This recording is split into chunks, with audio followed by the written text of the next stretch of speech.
아, 사탕을 입에 넣고 강의하기는 어려울 것 같아서 평소에는 먹겠지만.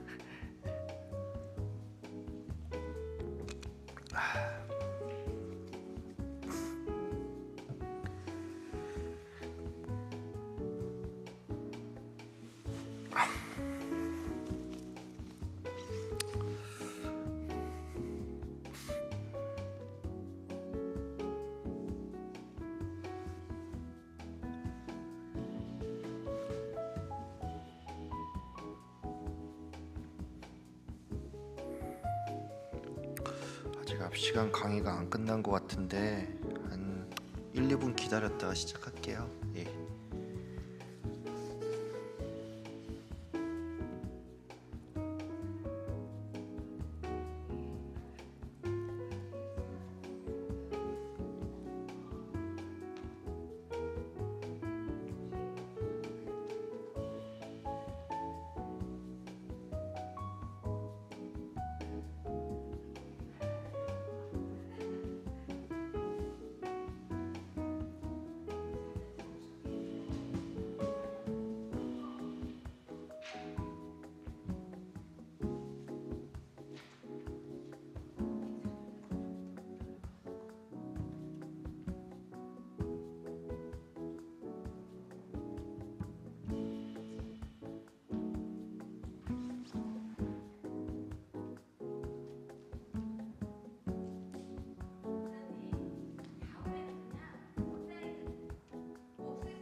온라인이요?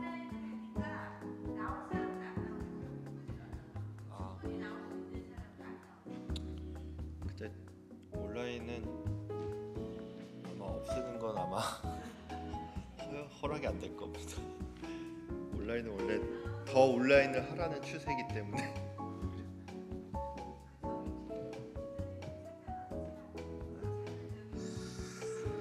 자, 아직 다 안 오신 것 같기는 하지만 시간이 한 그래도 2분 정도 지났기 때문에 이제 좀 준비하고 시작하도록 하겠습니다.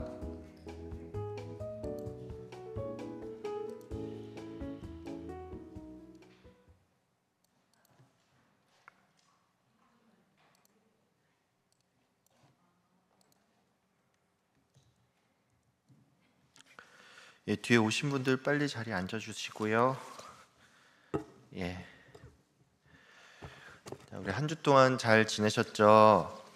예, 이번 주 월요일부터 해서 날씨 좀 갑자기 많이 쌀쌀해지셨는데 예, 다들 감기 조심하시고 또 빙판길 넘어지지 않도록 조심하시길 바랍니다.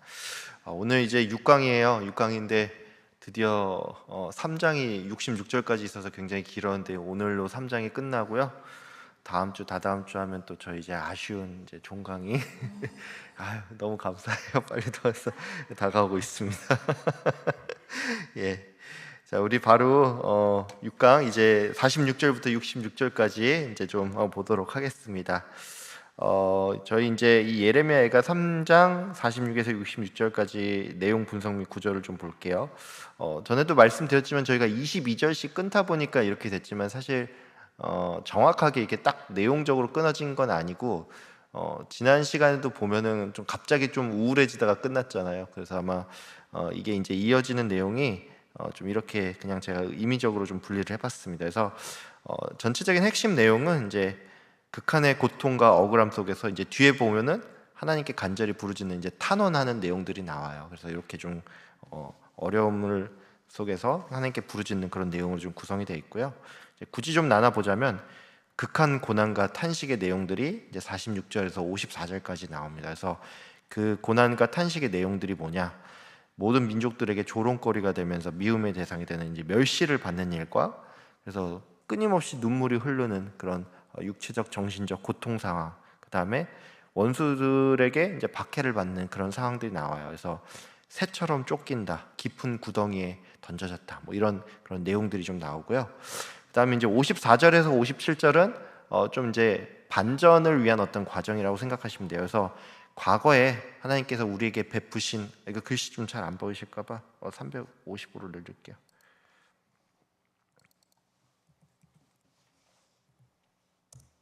예, 글씨 조금 보이시죠? 예. 그래서 54절에서 57절은 과거에 어떤 하나님께서 나에게 응답하셨던 그 기억들을 떠올리면서 하나님 좀 도와주십시오 이렇게 구하는 그런 내용으로 이제 회상하고 간구하는 그런 내용으로 좀 이루어져 있고요.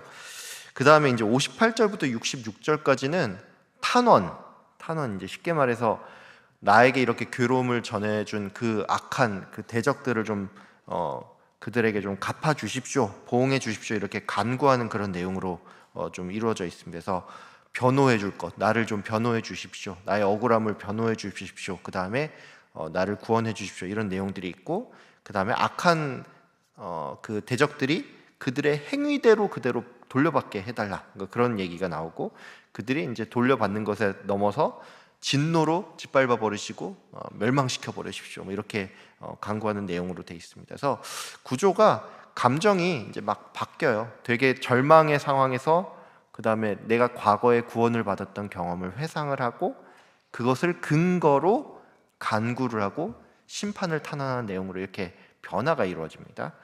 그리고 여기서 이제 보시면 알겠지만 이제 설명을 드릴 텐데, 구덩이 깊은 곳이라는 그런 단어들이 나오는데 굉장히 절망적인 상황이죠. 절망적인 상황, 그리고 그것과 반대되는 위치로 하늘 위에서 하나님께 이제 하늘계에 계신 하나님께 구하는 그런 어떤 대비가 이렇게 이루어져 있습니다. 그리고 제가 이거 3강 때인가 아마 설명을 드린 건데, 2장에 보면은 우리 답관체 형식이라 해서 알파벳 순으로 된다 그랬잖아요. 근데 2장과 마찬가지로 3장도 원래 히브리 알파벳 지금 우리에게 알려진 건 아인 다음에 페라는 글자가 나오는데, 이게 순서가 바뀌어서 페가 먼저 나오고 아인으로 나옵니다. 근데 전에 한번 설명을 드렸어요. 그래서 과거에 같은 경우는 이 순서가 좀 바뀌어 있는 비문도 있었고 그랬다고 제가 설명을 드렸죠. 그래서 그건 2장의 강해를 좀 참조하시면 좋겠습니다. 바로 본문을 좀 보도록 할게요. 46절에서 48절까지 우리 함께 읽겠습니다. 시작. 우리의 모든 원수들이 우리를 향하여 그들의 입을 크게 벌렸나이다. 두려움과 함정과 파멸과 멸망이 우리에게 임하였도다. 딸 내 백성의 파멸로 말미암아 내 눈에는 눈물이 시내처럼 흐르도다. 예, 이 46절에서 48절까지는 이제 45절이 우리가 되게 암울하게 끝났잖아요. 하나님께서 우리를 막 쓰레기야, 만민 가운데 그 이방인들 가운데 쓰레기와 폐물로 우리를 던져두셨다 뭐 이렇게 하면서 끝나잖아요. 그래서 그 생각이 좀 발전이 된 거예요. 45절의 그 내용이 좀 더 발전이 된 거고, 그러니까 극심한 그 원수들의 어떤 조롱과 박해 속에서 정말 이 총체적인 고난이라는 게 파멸과 멸망과 두려움과 함정, 이런 총체적인 고난을 겪게 된다. 그리고 이것을 내가 지켜보면서 선지자가, 눈물의 선지자는 눈물을 흘린다, 이런 내용으로 좀 구성이 되어 있습니다. 히브리어 원어 관련해서 이제 조금 주목할 부분이 있는데요. 그리고 46절에 보면 첫 단어가 이제 파추라고 해서, 파추가 뭐냐, 벌리다, 입을 벌리다, 피누, 그러니까 입술, 우리의 그 입술을 벌렸다, 그들의 입술을 피햄, 그들의 입을 벌렸다라는 표현인데, 여기 보시면은 그 우리말 성경에는 입을 크게 벌렸나이다라고 돼 있잖아요. 근데 크게는 없어요. 히브리어 자체에는 크게라는 건 없고, 그냥 이제 원어는 그들의 입을 벌렸다 이렇게 돼 있는데, 이 입을 벌린다는 게 뭐냐면은 우리 말 계속 많이 하는 사람한테 뭐라 그러죠? 야, 입 좀 다물어 이렇게 얘기하잖아. 그래서 이게 입을 벌린다는 건 뭐냐면 끊임없이 계속 입을 열고 우리를 모욕하고 조롱하는 말을 하고 비웃는 말을 한다, 이런 거를 의미해요. 근데 보통 이제 이렇게 해석을 좀 하는데, 어떤 사람들은 이렇게 생각합니다. 그러니까 입을 벌린다는 게 그 출애굽기에 보면은 누구죠? 그 말 안 듣다가 그 땅이 이제 딱 갈라지면서 막 땅이 입을 벌려서 가지고 그 사람들 확 다 잡아먹고 막 이러는 거잖아요. 그래서 이것을 이제 들어서 얘기를 하는 사람도 있는데, 어떤 이제 학자들은 이렇게 얘기를 하더라고요. 이제 포식자들, 그러니까 쉽게 말해서 뭐 사자나 이제 뭐 호랑이나 아니면 막 곰 같은 사람이 입을 크게 벌리고 먹잇감을 향해 있는 그런 모습이다, 이렇게 좀 표현을 하기도 합니다. 그러니까 원수들이 뭐 입을 벌려서 우리를 요구를 하든 아니면 입을 벌려서 우리를 잡아먹으려고 하든 굉장히 파괴적인 행위를 하고 있다라는 그런 의미를 가지고 있습니다. 그리고 47절은 시작할 때 두려움과 함정으로 먼저 시작을 해요. 그래서 근데 이게 뭐라고 하냐면 파하드, 와파하트라고 돼 있어요. 이게 우리말로는 두려움과 함정으로 번역이 돼 있죠. 그러니까 이게 잘 모르는데 히브리어를 딱 보는 사람들은 히브리어로 딱 알죠. 아, 이거 발음의 유사성이 딱 느껴지잖아요. 파하드, 파하트 딱 이어지잖아요. 그래서 이제 두려움과 함정인데, 이제 예레미야 애가가 제가 말씀드렸지만 굳이 장르를 따지자면 시가의 형식이 있다라고 했잖아요. 그래서 이제 시가의 형식이 여기서 이제 적용이 되는데, 파하드, 와파하트, 뭔가 앞에 그 발음이 비슷하게 가죠. 그래서 이게 두음법이 적용이 됩니다. 두음법이 적용이 되는데, 우리 뭐 랩할 때도 보면 이제 랩할 때도 끝에 이렇게 막 발음 맞추잖아요. 라임을 맞춘다 뭐 이런 식으로 이렇게 그거 맞나? 뭐 힙합 할 때는 그러는 그 랩하는 사람들도 이런 게 있는데, 시도 이런 게 있습니다. 앞에 일부러 이게 두음법을 적용을 했고, 제가 이 부분 뒤에 조금 더 설명을 드릴게요. 그 다음에 이제 47절에 보면은 하쉐베르 워 하샤트, 이제 워는 제가 말씀드렸지만 그리고란데 그 파멸과 그리고 그 멸망이에요. 근데 쉐베르랑 샤하트 같은 경우에는 둘 다 비슷한 의미를 가지고 있어요. 사실 이제 의미가 비슷하기 때문에 그 파멸과 그 멸망인데, 여기 핫 이게 뭐냐면 워핫, 하라고 돼 있는 게 뭐냐면 영어로 치면 더예요. 더는 보통 정관사라고 그러잖아요. 그래서 그냥 man이라고 하면 사람인데 the man 하면 그 사람, 이렇게 뭔가 이런 그런 의미잖아요. 그래서 이것도 파멸과 멸망을 그냥 파멸과 멸망할 수 있는데, 원어에서는 어떻게 되냐면 그 파멸과 그 멸망이라는 그런 표현이 있어요. 그러니까 파멸과 멸망이라는 거는 비슷한 단어가 중복이 됐죠. 그러니까 이거는 히브리어 문학의 특징인데, 비슷한 의미의 단어를 중복할 때 굉장히 그걸 강조하는 역할이 있어요. 그러니까 잘생겼다, 이쁘다 뭐 이런 걸 붙여서 하면은 진짜 잘생겼다, 뭐 진짜 예쁘다 뭐 이런 의미거든요. 예쁘다, 귀엽다면 진짜 이쁘고 귀엽다 뭐 이런 의미가 되는 그런 건데, 거기에 또 그까지 붙인 거예요. 그러니까 중복을 하면서 강조를 하고 앞에 그 파멸과 그 멸망에서 엄청나게 이제 강조를 하는 그런 의미가 있다는 거죠. 그래서 극심한 파멸이라는 그런 의미를 좀 가지고 있다라고 할 수가 있어요. 그리고 48절에 보면은 딸 내 백성이라고 표현되어 있는 부분이 있죠. 딸 내 백성이라고 되어 있는데, 이게 이제 밭 암미예요. 암미인데, 이제 암미 같은 게 뭐냐, 암미가 나의 백성이거든요. 나의 백성인데 나의 민족이라는 의미도 돼요. 그래서 밭은 뭐냐, 딸이야, 딸. 바트인데, 참고로 이제 히브리어에 보면은 벤이라고 있어. 벤은 뭐냐면은 아들이라는 의미고, 밭은 딸이라는 의미를 가지고 있습니다. 밭이 딸, 벤이 아들인데, 그래서 갑자기 생각이 안 난다.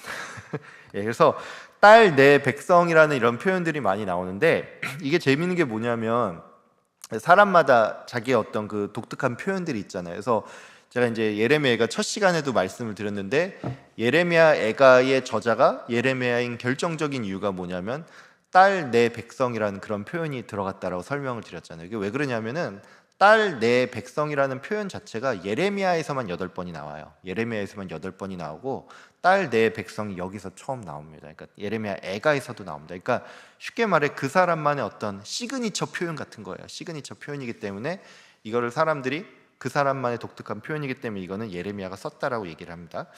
근데 딸 내 백성 말고 딸 시온 아니면 딸 예루살렘 이런 표현들은 다른 선지서에서도 좀 나와요. 예를 들어서 뭐 딸 예루살렘이나 딸 시온은 이사야, 미가, 스가랴라는 선지자 다 한 번씩 다 쓴 표현이고요. 딸 시온 같은 경우에 스바냐에도 나옵니다. 근데 요거는 그 사람들의 어떤 그 시그니처 표현이라고 하긴 좀 어려워요. 왜냐하면은 이게 약간 뭐라고 해야 되지? 그 시온과 예루살렘을 좀 딸로 표현하는 그런 경향들이 있었어요. 시온과 예루살렘 뭐죠? 도시잖아요, 도시. 그렇죠? 도시인데 왜 이걸 딸로 표현을 하냐? 우리 생각을 해보세요. 나의 아들 서울. 좀 이상하잖아요, 그렇죠? 우리나라에서 이렇게 하죠. 나의 딸 부천 뭐 이렇게 표현 안 하잖아요. 이렇게 좀 이상하잖아요. 우리나라에서 이렇게 안 하는데, 이게 왜 그러냐면 우리나라에는 그 명사의 성수격이 뭐 이렇게 딱히 이렇게 명사마다 그런 게 성수격이 정해져 있지가 않잖아요, 그렇죠? 근데 이게 히브리어나 헬라어 같은 경우에는 그 고유 명사마다 이게 남성인지 여성인지 중성인지 이런 것들이 더 정해져 있습니다. 독일어도 그래요. 독일어도 그런 식으로 돼 있고, 스페인어도 그러나? 하여튼 그 외국어들 같은 경우에, 영어는 안 그렇지만은 많은 유럽의 언어들이 그런 식으로 돼 있어요. 그래서 히브리어 명사에 보면은 도시를 뜻하는 단어가 이르라는 단어가 있어요. 이르. 근데 이게 여성 명사입니다. 여성 명사라서, 그래서 이제 대표적으로 유다나 시온이나 예루살렘 같은 경우는 그 도시잖아요. 도시다 보니까 딸이라고 부르는 게 이르, 그 도시 자체가 여성형이기 때문에 여기서 발전을 한 겁니다. 근데 왜 딸 시온이고 딸 예루살렘일까? 딸 사마리아라고는 왜 안 할까? 딸 여리고라고는 왜 안 할까? 뭐 이런 식으로 생각을 할 수가 있는데, 이게 이렇게 생각하시면 돼요.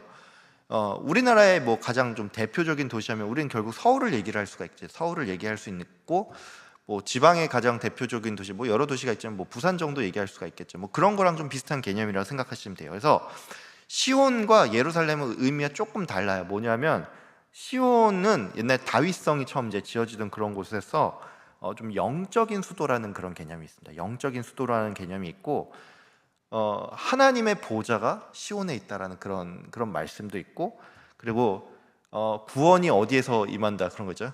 시온에서 나오고 뭐 이런 그런 표현도 있잖아요. 그러니까 이게 구원이 시온에서 나온다라는 그런 표현 자체가 종말론적인 의미가 있습니다. 그래서 이 시온은 약간 영적인 수도라는 그런 좀 개념을 가지고 있어요. 그래서 좀 대표성이 있는 도시다라고 생각하시면 되고, 예루살렘은 뭐냐? 예루살렘은 지금도 이제 이스라엘의 수도잖아요. 물론 뭐 텔아비브 뭐 이런 데도 있고, 뭐 텔아비브가 아닌데. 갑자기 생각이 안 나요. 하여튼 예루살렘은 전통적인 역사적인 어떤 정치적인 그런 도시다, 대표 도시다라고 좀 생각을 하시면 돼요. 그래서 뭐 이거 뭐 굳이 비유를 하자면 미국에 굉장히 많은 도시들이 있지만 뭐 가장 대표적인 도시 얘기를 할 때 보통 뉴욕을 얘기를 많이 하잖아요. 근데 뉴욕은 경제 수도 같은 그런 개념들이 좀 있고, 워싱턴 같은 경우에 거기 이제 행정부가 있으니까 정치적인 그런 도시라는 그런 의미가 있는데, 뭐 정확한 비유는 아니지만 그런 개념으로 생각하시면 돼요. 뭐 미국은 뭐 서부 지역의 가장 대표적인 도시로 뭐 LA 뭐 이런 데 드는 것처럼 뭐 그런 개념이라고 생각하시면 됩니다. 그리고 시온과 예루살렘을 딸로 표현하는 게 앞서 말씀드린 도시가 여성형인 그런 이유도 있지만은 이 고대 근동의 문화에 이런 게 있대요. 이 도시 자체가, 지금은 우리가 도시에 보면 뭐 물론 성곽이 남아 있는 데도 있고, 뭐 남한산성, 북한산성 이렇게 성곽이 남아 있기도 하고, 옛날 사대문 뭐 이런 것도 있긴 하지만은, 도시가 옛날에는 어떤 식으로 구성되어 있냐면 다 성으로 구성되어 있었죠. 그렇죠? 성이 이렇게 쭉 둥그렇게 이렇게 돼 있잖아요. 그러니까 이 도시가 어떤 개념이냐면, 그 당시에는 이게 둥그렇게 이렇게 쫙 성벽이 쫙 있기 때문에 이게 이제 마치 백성을 이렇게 두 팔로 이렇게 품고 있는 그런 어머니 같은 그런 존재라는 그런 인식들이 있었다라고 해요. 그래가지고 이제 여인으로 많이, 도시들을 여성으로 많이 의인화한다라고 합니다. 그래서 제가 이제 얘기했겠지만 옛날에 수메르라는 그 문명의 우루 왕조가 파괴가 돼서 많은 애가 같은 것들이 나왔다라고 제가 설명을 드렸죠. 거기에도 이 파괴된 도시를 이제 그 지역의 신으로 붙여가지고 여신으로 비유를 하기도 하고, 여인으로 의인화해가지고 그렇게 표현을 했습니다. 그러니까 이게 딸 예루살렘, 딸 시온 이런 게 이제 물론 이 독특한 표현이기는 하지만은 그 당시에 그 문화나 아니면 히브리어 그 어떤 단어의 그 특성 때문에 자연스럽게 나올 수 있는 그런 표현이다라고 생각을 하시면 되고, 그래서 딸 내 백성은 되게 좀 독특한 표현이다 이렇게 이해하시면 될 것 같습니다. 자, 그 다음에 또 시온과 예루살렘 딸로 부르는 이유가 있어요. 이게 뭐냐면은 하나님과 우리의 관계 있죠, 그렇죠? 하나님과 우리의 관계를 보통 뭐 예수 그리스도의 우린 뭐라 그러죠? 신부라 부르죠. 그 비슷한 개념이 구약에도 있죠. 하나님과 언약 관계 안에서 우리가 그분의 그 아내와 남편의 관계로 많이 표현이 되잖아요. 특별히 많이 나온 게 호세아 같은 그런 선지자에서 많이 나오는데, 그런 관점에서 또 이제 딸로 이제 부르기도 했다라는 것을 좀 알면 좋겠습니다. 그 다음에 여기 그 48절에 보면은 팔게임 마임 테라드 에인이라는 그런 말이 있는데, 이제 뭐 이게 직역을 하면 뭐냐면, 팔게임 마임은 뭐냐면은 이게 마임이 이게 그 스트림이라는 거고, 팔게임은 그 줄기라는 의미거든요. 그러니까 물의 줄기예요. 물의 줄기고, 테라드는 흐르다, 흘러내린다. 그 다음에 에이니는 뭐냐면 제가 아이니 눈이라고 한번 설명드렸는데 기억하시죠? 그래서 에이니는 복수형으로 나의 눈들이거든요. 그러니까 요거 직역을 하면 이거예요. 나의 눈이 이 물의 줄기를 줄기를 흘러내린다라는 의미거든요. 그러니까 이거를 이제 우리는 의역을 한 거죠. 눈물이 시내처럼 흐른다라고 의역을 했는데 뭐 뜻은 뭐 통하죠. 예. 그러니까 눈에서 물의 줄기가, 그러니까 어떻게 보면 눈이 그 마치 수원 원천이 돼서 이제 막 물의 줄기를 흘려 보낸다, 이런 식으로 표현을 한 건데, 그러니까 눈물이 시내처럼 흐른다, 이게 의역한 건데 눈물이란 단어는 안 들어가지만 뜻은 통합니다. 예, 이렇게 보시면 될 것 같고, 이 본문과 관련해서 한번 그 제가 좀 더 설명한다고 했던 게 두려움과 함정에서 이게 언어 유희가 있다 그랬죠. 파드, 와파트, 그렇죠. 두음법 적용한다 그랬죠. 그래서 이 유사 발음을 통한 이제 언어 유희가 좀 적용이 된 사례라고 할 수가 있습니다. 우리 언어 유희에 뭐 많은 예시들이 있죠. 비슷한 발음이나 동일한 발음 갖고 언어 유희하는 것들 많잖아요. 그래서 제가 이게 아무리 찾아도 이게 시 제목이 지금 정확하지가 않아요. 제가 고등학교 때 이제 무슨 도서관에서 읽었던 그냥 그 무슨 월간 문학집 같은 데서 봤던 그런 되게 재밌는 시가 하나 있었는데, 이런 그 제목이 정확하지 않아요. 백화점 아닐 수도 있어요. 그러니까 이게 비슷한 제목이었던 것 같은데, 그 시가 이런 게 있어요. 나는 1층에서 살 것이다, 2층에서 살 것이다, 3층에서 살 것이다, 4층에서 살 것이다 하면서 마지막이 뭐냐면 나는 살기 위해서 살 것이다, 이렇게 끝나는 그런 시가 있었거든요. 되게 재밌던 기억이 있어가지고 그걸 했는데, 이게 사실 살기 위해 살 것이다, 이 언어 유희가 있죠, 그렇죠? 하나는 live, 산다는 의미가 있고, 하나는 buy, 그러니까 buy, 산다는 그런 의미가 있죠. 그러니까 같은 의미로서 언어 유희가 있는데, 이런 언어 유희가 있고, 파드 와파트는 또 비슷한 단어잖아요. 비슷한 단어인데 이런 거, 뭐 이런 말 있죠. 그 교회에서도 이런 말 가끔 쓴 거 있죠. 비전이 곧 미션이다. 비전, 미션, 발음 비슷하잖아요, 그렇죠? 근데 이제 이게 언어 유희가 이런 것들이 여기에도 이제 파드, 와파트 이런 게 좀 적용이 됐다라고 할 수가 있고, 이 파드, 와파트는 어떤 의미냐면 두려움과 함정이죠, 그렇죠? 그래서 이게 두려움과 함정인데, 두려움이라는 건 어떤 의미가 있냐? 두렵다는 거는 내가 느끼는 감정이죠. 감정이니까 이게 내적인 의미입니다. 그러니까 내적인 고통, 즉 영혼의 고통에 대해서 좀 다루고 있다라고 할 수가 있고, 와파트, 그리고 함정인데, 이거 함정은 뭐죠?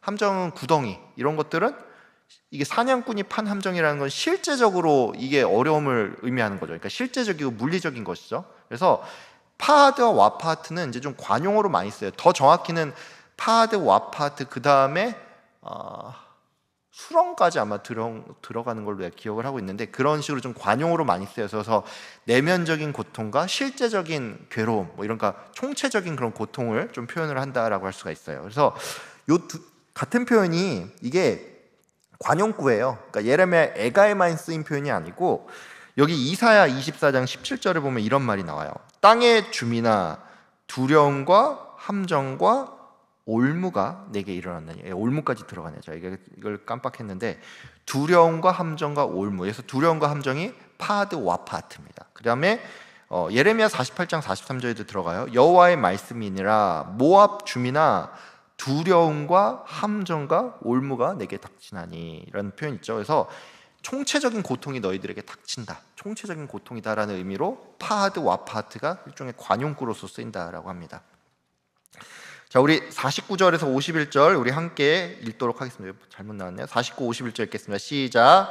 내 눈에 흐르는 눈물이 그치지 아니하고 쉬지 아니하며 살피시고 돌아보실 때까지니라. 이 성읍의 모든 여자들을 내 눈으로 보니 내 심령이 상하는도다. 예. 이제 48절 이후로 내 눈이라고 하면서 이제 시점이 1인칭 나로 변화가 되죠. 그러면서 이제 주께서 돌아보실 그때까지 나는 눈물이 그치지 않는다. 그 다음에 백성의 파멸로 인해서 내 심령이 상한다. 그것을 보면서 내 심령이 상한다, 이런 말을 하고 있죠.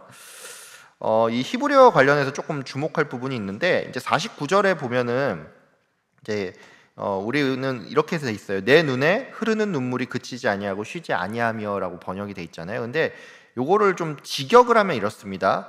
내 눈이 흘러내린다요. 내 눈이 흘러내린다. 그리고 멈추지 않는다.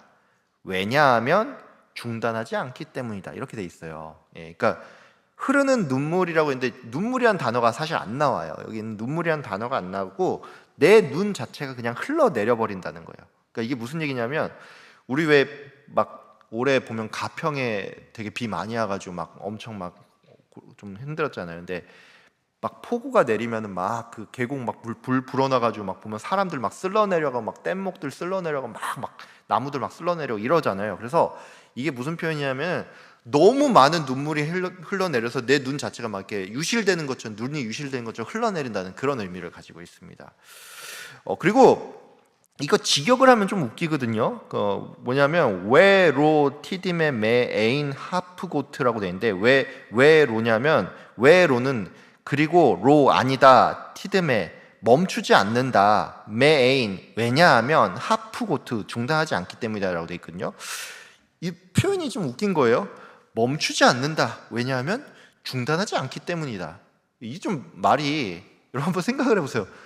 뭐 무슨 이런 순환 문법이 있지? 이런 생각 들잖아요.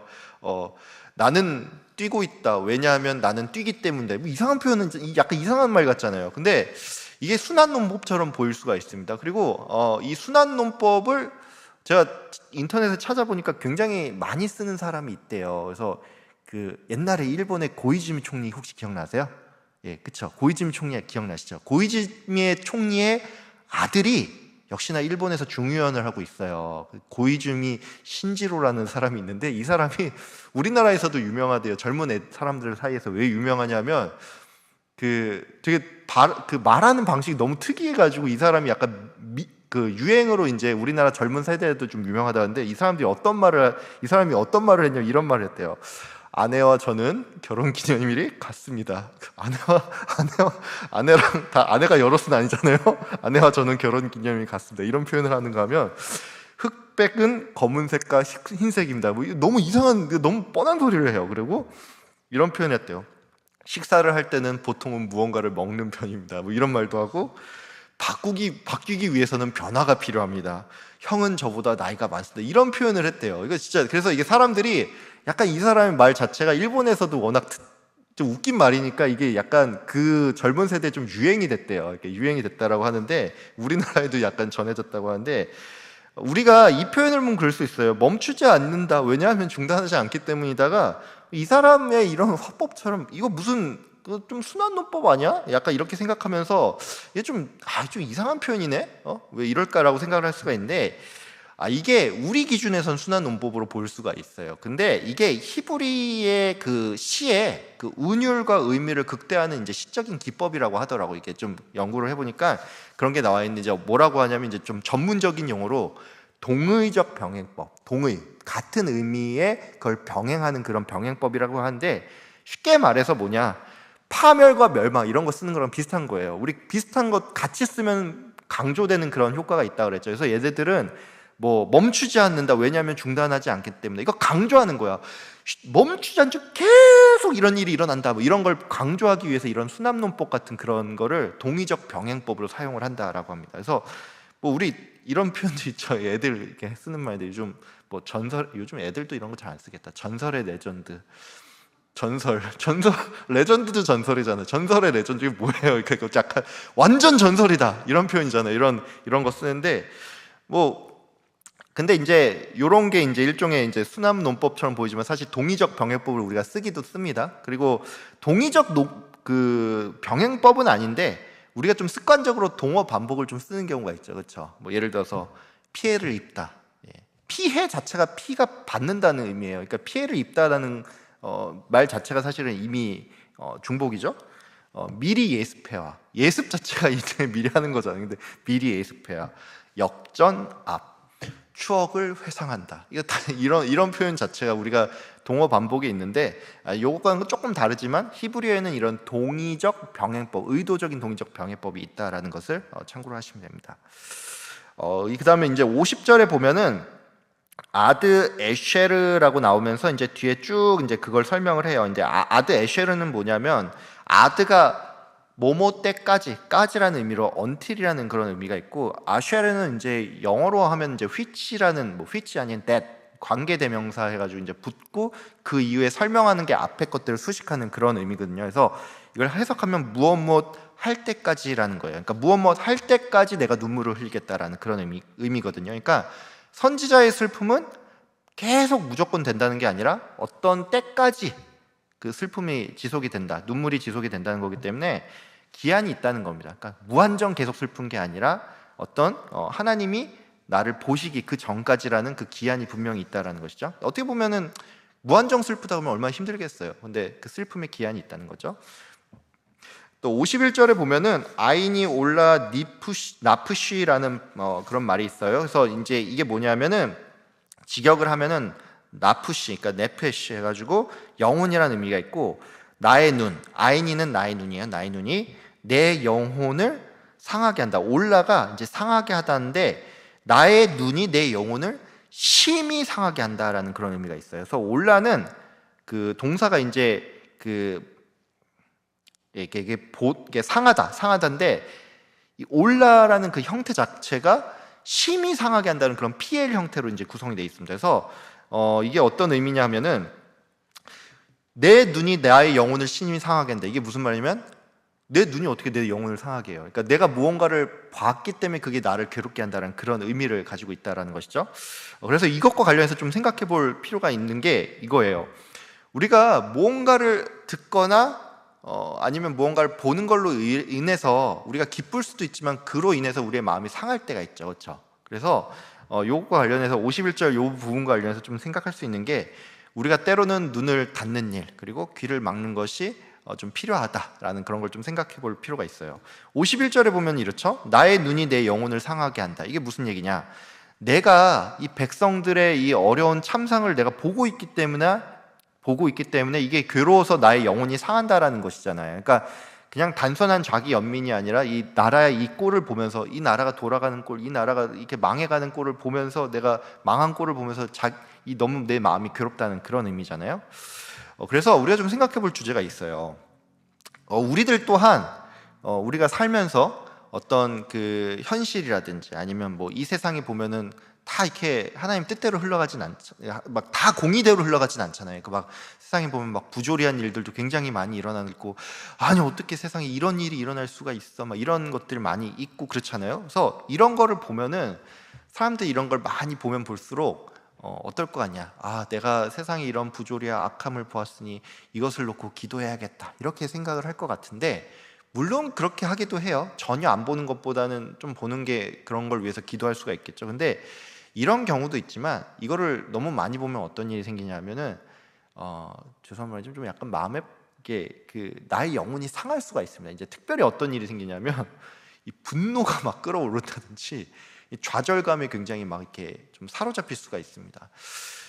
그래서 우리가 어떤 일이 좀 필요하냐면은 의도치 않게 나쁜 일이 일어나는 거잖아요. 그렇기 때문에 이 나의 어떤 그 영혼이, 마음이 상하지 않기 위해서 우리가 때로는 좀 취할 수 있는 방법이 일부러 조금 안 보는 것도 필요해요. 안 보고 내 귀를 좀 닫는 것도 좀 필요해요. 그래서 뭐 아주 실질적인 예를 들면 그렇습니다. 우리 막 뉴스 틀어보면은 뉴스에서 좋은 기사 나올 때도 있지만 보면 막 화나고 막 화딱지나는 그런 일들 막 되게 많이 나오잖아요, 뉴스. 그리고 막 유튜브 막 틀어보면은 막 유튜브에서 막 어떤 뭐 이렇게 누가 막 얘기를 하는데 막 그런 거 보고 있으면 어떻게 이럴 수가 있어, 막 이런 일들 막 되게 많이 일어나잖아요. 그래서 어떨 때는 필요에 따라서 우리가 뉴스 같은 것도 좀 어떨 때는 안 보는 일도 좀 필요하고, 유튜브 같은 것도 좀 차단하는 일이 필요합니다. 저도 그래서 보면은 이제 보면은 유튜브나 이런 것들 제가 요즘 좀 잘 안 보려고 노력을 하는 게 뭐냐면은, 보면은 기분 좋은 것도 있지만 좀 사람 기분을 되게 나쁘게 만드는 것들도 있거든요. 그래서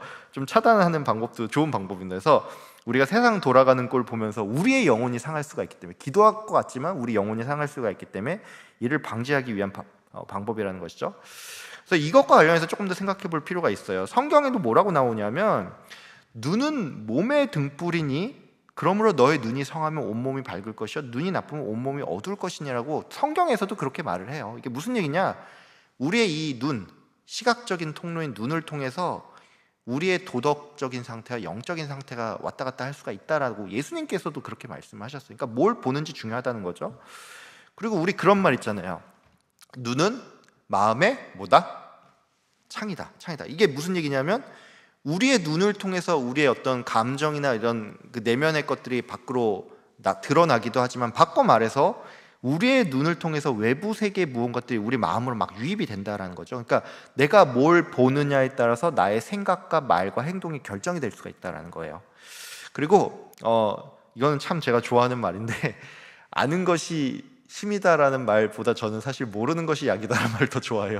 이게 왜 그러냐면 이게 그런 것 같아요. 제가 20대 때였으면 아는 것이 힘이다, 30대 초반까지였으면 아마 아는 것이 힘이다를 더 좋아했을 것 같아요. 더 좋아했을 것 같은데 우리가 또 살아보면서 경험적으로 그런 거 많이 느끼잖아요. 아는 것이 힘인 경우도 있지만 모르는 것이 약이다가 더 마음에 와닿는 경우가 있잖아요. 그래서 제가 나이가 아직 어리지만 저는 아직도 모르는 것이 약이다 쪽으로 좀 마음이 많이 기우는 것 같습니다. 그래서 전도서에도 이런 말이 있어요. 지혜가 많으면 번뇌도 많으니 지식을 더하는 자는 근심을 더하느냐, 이런 말이 있죠. 그래서 우리가 이 내 눈이 내 영혼을 상하지 않기 위해서 이런 것도 조금 필요하다, 이것 관련 좀 생각해 볼 주제인 것 같습니다. 자, 우리 52, 54절 함께 읽겠습니다. 시작. 나의 원수들이 이유 없이 나를 새처럼 사냥하는도다. 그들이 내 생명을 끊으려고 나를 구덩이에 넣고 그 위에 돌을 던지며 물이 내 머리 위로 넘치니 내가 스스로 이르기를 이제는 멸절되었다 하도다. 예, 시인, 그러니까 나죠. 예레미야가 이유 없이, 까닭 없이, 여기 이유 없이라고 돼 있어요. 이유 없이 원수들에게 쫓겨서 깊은 구덩이에 갇히게 되고 죽게 되는 그런 멸절의 고통을 겪게 된다는 것을 이게 보여주고 있습니다. 이 52절에 보면은 이렇게 처음에 나와요. 나를 새처럼 사냥하는도다라고 이렇게 하나만 표현되어 있죠. 사냥하는도다라고만 한 글자로 표현이 되어 있는데 52절에 보면은 조드, 짜두니라고 되어 있어요. 이게 그러니까 둘 다 이제 이렇게 같은 어근이 이렇게 두 개가 들어가 있거든요. 그래서 이거 이제 직역을 하면 사냥하고 나를 사냥한다예요. 예. 그러니까 우리말이 사실 히브리어를 전부 정확히 담지 못하는 거예요. 우리네 말은 왜 똑같은 표현 두 개 들어갔어요? 그래서 그냥 하나로 줄여버렸는데 원수들이 나를 사냥하고 사냥한다. 그러니까 제가 말씀드렸죠? 같은 거 반복, 비슷한 의미 반복은 뭐라 했죠? 강조라 그랬죠. 그래서 사냥의 강렬함과 그 집요함을 그들이 계속 끊임없이 나를 사냥한다라는 것을 표현을 하고 있습니다. 그 다음에 이제 52절에 보면은 여기 이유 없이라고 나와 있는 게 이제 흰남이라는 단어예요. 흰남이라는 단어인데 이유 없이, 그리고 무가치하게라고 그렇게 표현을 하고 있었는데 화자가 잘못을 범한 게 없어요. 내가 이런 걸 대우를 받을 만한 잘못을 범한 게 없는데 내가 원수들로부터 고통을 받는다라고 할 수가 있죠. 시편에 보면은 그 다윗도 이런 말을 해요. 흰남이라는 단어가 여기서도 쓰이는데 까닭 없이 나를 미워하는 자가 나의 머리털보다 많고 부당하게 나의 원수가 되어서 나를 끊으려 하는 자가 강하였으니 내가 빼앗지 아니한 것도 물어주게 되었나이다. 다윗이 이제 원수들에게 고난을 받을 때 정당한 이유가 없이 내가 고난을 받는다는 거예요. 그래서 예레미야 또한 사실 이런 정당하지 않은 고난을 많이 받았죠. 화자인 예레미야 한번 생각하시면 알겠지만 사실 억울해요. 하나님 앞에 죄가 없다고 할 수는 없지만 그는 적어도 하나님 보시기에 회개를 외쳤던 인물이고 그가 죄를 범한 게 없어요. 개인적으로는 죄를 범한 게 없는데 그가 국가적인 비난을 겪게 되죠. 그리고 계속 하나님에게 말씀 전했다는 이유로 어떤 일이죠? 옥에 막 갇히잖아요. 그리고 구덩이에 던져지잖아요. 그런 일이 있습니다. 그래서 그거를 좀 배경으로 하고 있다. 그 다음에 이제 53절에 보면은 밧보르라는 단어가 나와요. 그래서 이제 밧은 뭐냐면 인이란 인이란 단어예요. 그러니까 보르, 구덩이 안에라는, 물 웅덩이 안에 또는 감옥 안에라는 그 의미를 가지고 있습니다. 그래서 이제 갇혀서 이제 죽음에 이르는 장소를 의미를 하는데 47절에 보면은 함정과 제가 두려움과 함정이라는 표현을 해서 제가 파하드와 파하트라는 그런 단어를 쓰였다 그랬죠. 그래서 여기 쓰인 이 파하드랑 보르는 조금 달라요. 파하드는 뭐냐? 사냥꾼이 판 이런 함정을 그러니까 사냥꾼이 의도적으로 판 함정을 의미하고, 깊은 구덩이, 자연적인 구덩이나 물 웅덩이 또는 어떤 감옥 같은 경우는 보르를 사용을 합니다. 그래서 이 보르라는 단어가 그 창세기에 쓰여요. 창세기에 쓰이는데 이게 그 요셉에게 이런 그 보르가 사용이 되는데 창세기 37장에 보면 그 이제 이런 표현들 나오죠. 그 이제 형제들이 막 이렇게 얘기를 하잖아요. 자, 그를 죽여서 한 구덩이에 던지자라고 하니까 그 첫째 누구죠? 첫째가 죽이진 말고 구덩이에 그냥 던져놓고 손을 그에게 대지 말자라고. 나 이름도 생각이 안 나네 갑자기. 예, 하여튼 그렇게 얘기하죠. 그래서 여기서 나오는 이 구덩이가 바로 보르입니다. 보르가 이제 요셉이 버려진 그 구덩이, 이제 이게 히브리어 보르고, 되게 재밌는 게 뭐냐면 보디발의 아내가 그 유혹했다가 거절하니까 막 모함당해서 감옥에 갇히잖아요, 그렇죠? 그때 그 사용된 그 감옥도 보르라는 단어가 사용이 됩니다. 그래서 어떤 이제 신학자는 이거 갖고 그 얘기를 하는데, 두 가지 보르를 중첩된 그 보르를 경험한 그 어떤 요셉의 삶이라는 그런 걸로 이렇게 글을 쓰기도 한 사람이 있어요. 그 다음에 이제 시편에도 보면은 다윗이 또 이런 표현을 합니다. 나를 기가 막힐 웅덩이와 수렁에서 끌어올리시고, 이게 웅덩이도 뭐냐면 여기서 사용된 것도 역시나 보르. 그 다음에 잠언에 보면은 음녀의 입은 깊은 함정이라라는 그런 표현이 있죠. 그래서 이제 이 함정이라는 게 파트가 쓰인 게 아니라 여기서는 보르가 사용이 됐습니다. 보르에서 함정으로 때로는 번역을 하기도 한다. 예. 근데 제가 이제 파드랑 보르는 약간의 그 의미 차이가 있다라고 했죠. 그래서 어떤 거냐면, 파드는 누군가가 의도적으로 판 거예요. 그러니까 바꿔 얘기하면 하나님이 이것을 함정을 팠다. 그러니까 명확한 그 주체가 나타난다는 점에 있어서 좀 차이가 있고, 반면에 구덩이는 어떤 걸 의미하냐? 그냥 일반적인 어떤 시련, 절망적인 상황, 감옥 같은 상황, 이런 것을 좀 의미의 차이가 있습니다. 그 다음에 이제 54절, 이제 짜푸 마임 알 로쉬라고 이제 돼 있는데, 로쉬는 제가 머리라고 했죠. 알은 그 위에, 물들이 내 머리 위로 짜푸, 차오르다. 마임, 물이 내 머리 위에 차올랐다라는 것인데, 이제 뭐 이게 이제 무슨 얘기냐면, 물이 머리 위로 차올랐어요. 그런데 구덩이에 갇혔어요, 그렇죠? 구덩이에 갇혔는데 위에는 돌이 있죠. 돌이 덮어져 있고 물이 막 차올라요. 그럼 어떻게 된 거죠? 죽는 거죠, 막. 우리 옛날에 막 세월호 사건 뭐 이런 거 보면은 막 배에 갇혔는데 막 이게 막 겨우 빠져나온 애가 얘기를 하는 게 막 방에 물이 막 점점 차올라오는데 막 이렇게 막 한데 우연히 빠져나다 뭐 이런 거잖아요. 그러니까 쉽게 말해서 이거는 이제 내가 익사 직전에 그런 상황에 처했다라는 그런 의미를 가지고 있다라고 할 수가 있습니다.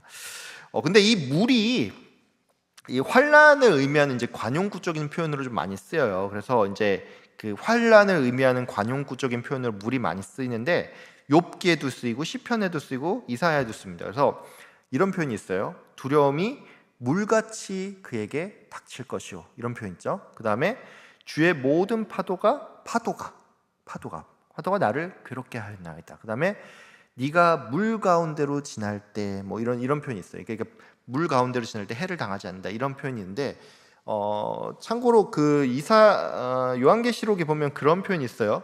괴물, 그 용인가? 괴물이 이제 나오는데 바다에서 올라오죠, 그렇죠?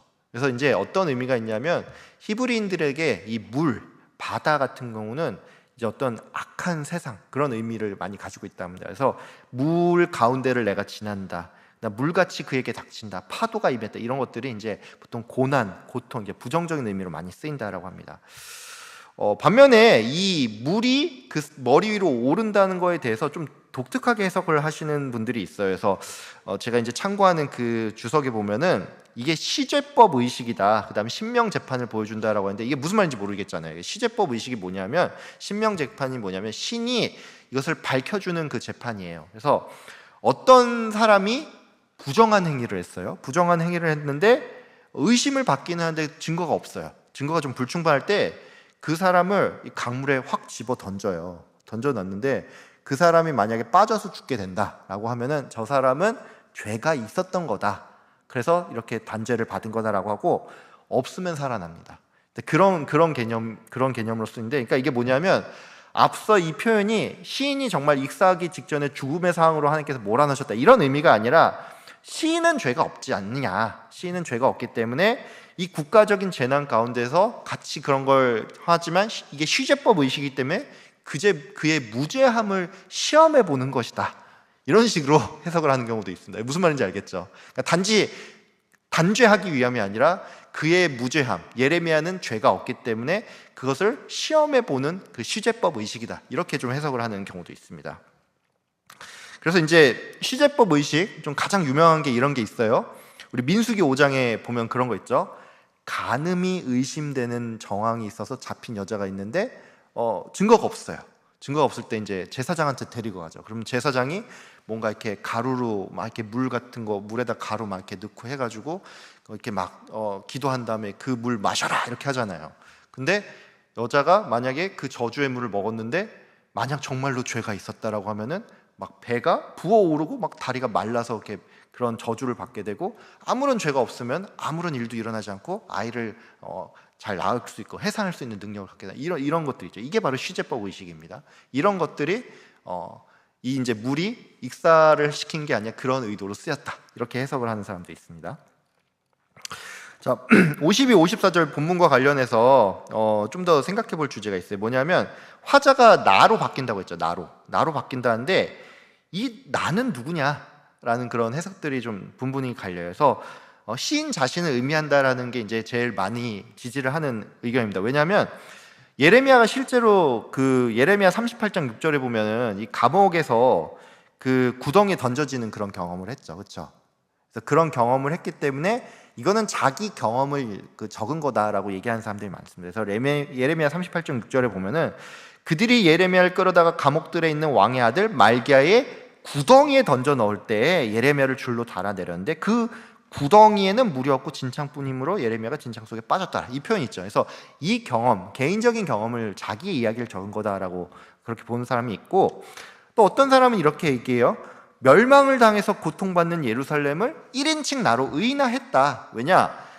그들의 죄악 때문이라는 명백한 이유에도 불구하고 사실 생각해보면 그렇죠. 내가 죄를 지은 건 맞는데 더 악한 바벨론에게 심판을 받으니까 이게 이유 없이 받는 고통처럼 느껴진다는 거예요. 그래서 이게 이 1인칭 나는 정말 예레미야 자신을 의미한 게 아니라 예루살렘, 고통받는 예루살렘을 의인화한 거다. 이렇게 또 설명을 하는 사람도 있습니다.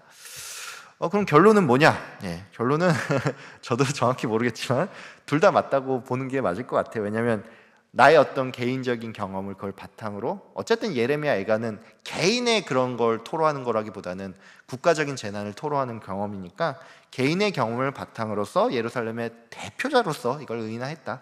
이렇게 보는 게 제일 무난할 것 같습니다. 자, 우리 55절에서 57절 함께 읽겠습니다. 시작. 큰 구덩이에서 이미 나의 음성을 들으셨사오니 이제 나의 탄식과 부르짖음에 주의 길을 가리지 마옵소서. 내가 주께 아랫날에 주께서 내게 가까이하여 이르시되 두려워하지 말라 하셨나이다.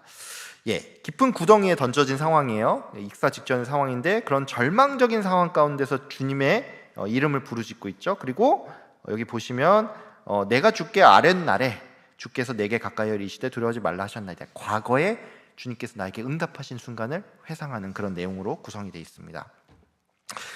여기 보시면은 밈보르 55절에 밈보르 타흐티요트라는 표현이 있어요. 그래서 밈은 뭐냐면 from이라는 의미예요. from. 보르가 제가 뭐라고 했죠? 보르?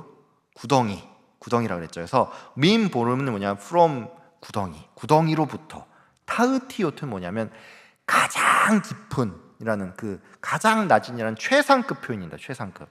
여기서 뭐라 그러면 힘이 깊은 구덩이라고 돼 있죠. 근데 힘이 깊음보다 더 낮은, 그러니까 최상급, 더 이상 내려갈 데가 없는 그 최상급의 가장 낮은 그런 것을 의미합니다. 그래서 뭐 수월이나 이 죽음과 같은 그런 상황을 의미하죠. 그러니까 가장 절망적인 상황 가운데서 하나님 부르짖는다. 이런 표현 있죠.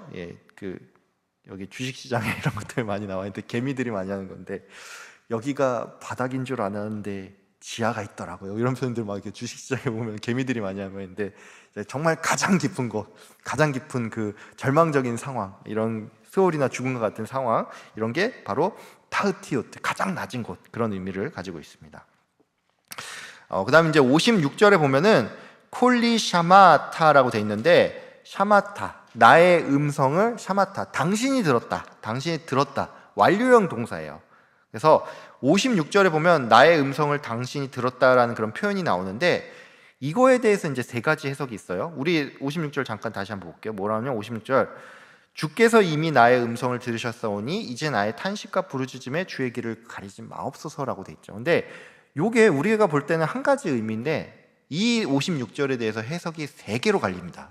굉장히 특이하죠. 세 개로 갈리는데 첫 번째는 이렇게 돼요. 나의 음성을 들어주시옵소서. 나의 간구와 내 울음에 귀를 가리지 마시옵소서, 이런 식으로 해석을 하는 경우가 있습니다. 그러니까 이게 뭐냐면 쉽게 말해서 들었다가 아니라, 우리는 들었다라고 번역이 돼 있는데 이거는 들어주소서, 명령으로 번역이 돼 있죠. 왜 그러냐면은 히브리어 같은 경우에 종종, 모든 경우에 그렇지는 않지만 종종 시제를 과거와 현재, 미래를 약간 혼용하는 경우가 가끔씩 있습니다. 이제 그런 경우가 있기 때문에 이게 과거형이 아니라 명령형, 청유형으로 해석을 할 수 있다라는 그런 주장이 있어요. 그래서 이런 걸 주장하는 사람이 학자가 힐러, 프로반 이런 사람들이 이런 주장을 하고, 그 다음에 이제 일반적으로 과거로 봤는데 이 과거가 또 뭐냐? 과거에 내가 부르짖었던 것을 기억하라는 그런 의미를 얘기를 한 거예요. 그래서 뭐냐면 내가 부르짖었다, 내 음성, 주님께서 들었는데 내 음성, 그러니까 56절 하반절에 있는 나의 간과 나의 울음을 주님께서 들었으니까 귀를 가리지 마십시오 라는 그런 의미를 좀 가지고 있다라고 보는 사람도 있고, 3번이 뭐냐? 3번이 일단 지지가 제일 많아요. 내 음성을 들었으니, 그러니까 단순히 예전에 내 음성을 주님께서 들은 것뿐만이 아니라 응답까지 하셨으니까 나의 간과 내 울음의 귀를 가리지 마십시오, 이렇게 해석을 하는 게 있는데, 일단은 1은 좀 가능성이 희박해요. 1은 좀 희박하고, 문맥상 이 3의 과거에 주님께서 나에게 응답하셨습니다, 듣는 것뿐만이 아니라 응답하셨습니다, 이 해석이 이제 제일 중점적으로 좀 맞다고 생각을 하고, 그 다음에 2의 어떤 간절함을 통합해서 해석하면 좋다라고 그렇게 보면 될 것 같습니다.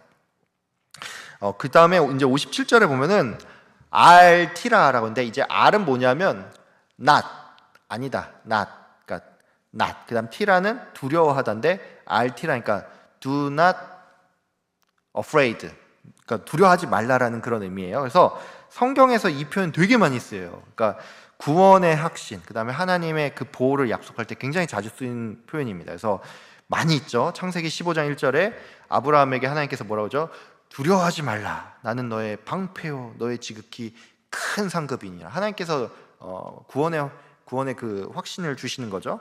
그 다음에 이사야 41장 10절에 보면 뭐라고 하죠?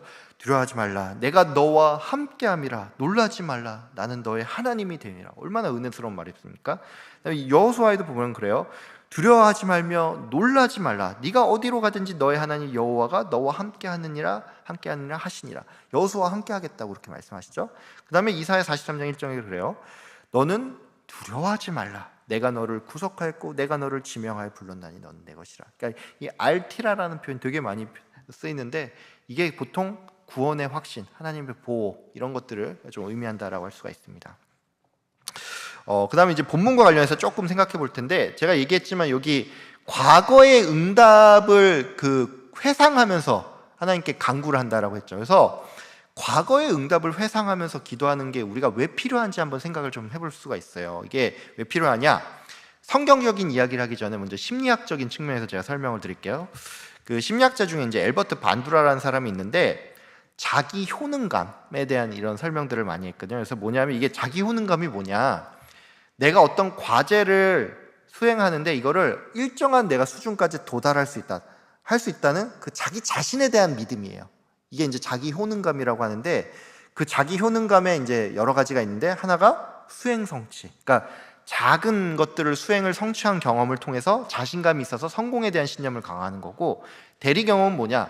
누군가가 성공한 것을 내가 보면서 나도 할 수 있겠다, 이런 것들이 있는데, 이게 자기 효능감을 강화하는 방식이라고 합니다. 그래서 과거의 응답을 회상한다는 건 뭐죠? 과거에 하나님께서 응답하시니까 성공의 기억들을 되살린다는 거죠. 그래서 자기 효능감 측면에서 이거 필요합니다. 그래서 우리 경험해봐서 알잖아요. 내 주변에 보면은 저 사람은 왜 계속 성공하고 잘 풀리지, 이런 사람도 있잖아요. 근데 그런 사람들은 여러분 아마 보시면 좀 특징이 있을 거예요. 무슨 특징이냐면 자신감이 넘쳐요. 그러니까 내가 뭔가를 했다라는 그런 걸 이루어봤다라는 그 경험이 있으니까, 그게 좀 잘못하면 자만할 수 있지만 자신감이 있기 때문에 계속 그 경험을 떠올리면서 성공을 잘 이루어냅니다. 반대의 경우도 있죠. 우리 보면은 어떤 집사님, 어떤 권사님 함께 있으면 너무 피곤하고 힘들어, 이런 분들인데, 뭐 말만 하면 근데 집사님, 근데 권사님 막 이러면서 계속 근데 화법하면서 근대 된작구 되게 좋아하실 것 같은데 그 근대 화법 쓰신 분 있잖아요. 이런 분들 같은 경우는 맨날 뭐 근데 하면서 근데 자기야 그건 아닌 것 같고 맨날 이렇게 되게 부정적인 분이고 뭐 얘기하면 맨날 안 될 거야 이런 분도 있죠. 근데 이런 분들은 죄송한 말이지만 정말 못합니다. 뭘 해도 잘 못해요.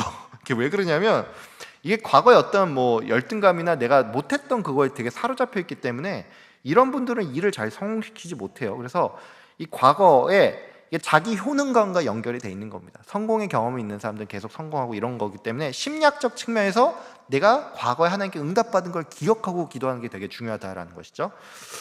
그 다음에 이거를 또 경영학자는 이렇게 얘기를 해요. 어떻게 얘기하냐면 이제 칼 와익이라고 하는 이제 조직 이론 및 행동 분야의 유명한 경영학자가 있는데 작고 구체적인 성공 경험이 승리의 모멘텀을 일으키고 실행력을 높인다. 이게 그냥 무슨 얘기냐? 내가 과거에 성공한 그 경험들이 쌓여가지고 큰 거에서 승리할 수가 있고 내가 성공한 경험이 있으니까 금방금방 실행할 수 있다라는 거예요. 그런 의미예요. 근데 그래서 이건 이제 이런 경영학자도 이런 말을 했습니다. 근데 우리는 어쨌든 그 성경 우리가 어쨌든 성도니까 또 신학적인 의미와 그 성경의 의미를 얘기를 해야겠죠. 신학적인 의미는 뭐냐? 주님께서 이전에 나의 그 문제를 해결해 줬다 이런 그 사실을 근거를 하고 있으면 일단은 우리의 마음이 평안해요. 왜냐? 하나님이 전에 한번 해결해 준 경험이 있으니까. 그 다음에 하나님께서 변치 않는 분이잖아요. 신뢰할 수 있는 분이잖아요. 그러니까 과거에도 해결해 주셨던 그 신실한 하나님을 믿기 때문에 내가 하나님 신뢰할 수 있다는 측면에서 좋습니다. 성경에 보면은 이런 그 과거의 회상을 하면서 기도하는 케이스가 있어요. 다윗이 이래요. 다윗이 골리앗과 전투에 앞서서 어떤 기도를 하냐면 여호와께서 나를 사자의 발톱과 곰의 발톱에서 건져내셨은즉 나를 이 블레셋 사람의 손에서도 건져내리다 이렇게 말을 해요. 이게 무슨 얘기냐면 과거에 내가 이런 경험이 있으니까 그것을 회상하면서 야 내가 곰이랑 싸워서도 이겼고 사자랑 내가 싸워서도 이겼는데 하나님이 저 인간 못 이기게 하시겠냐 이게 경험이 있다라는 거죠.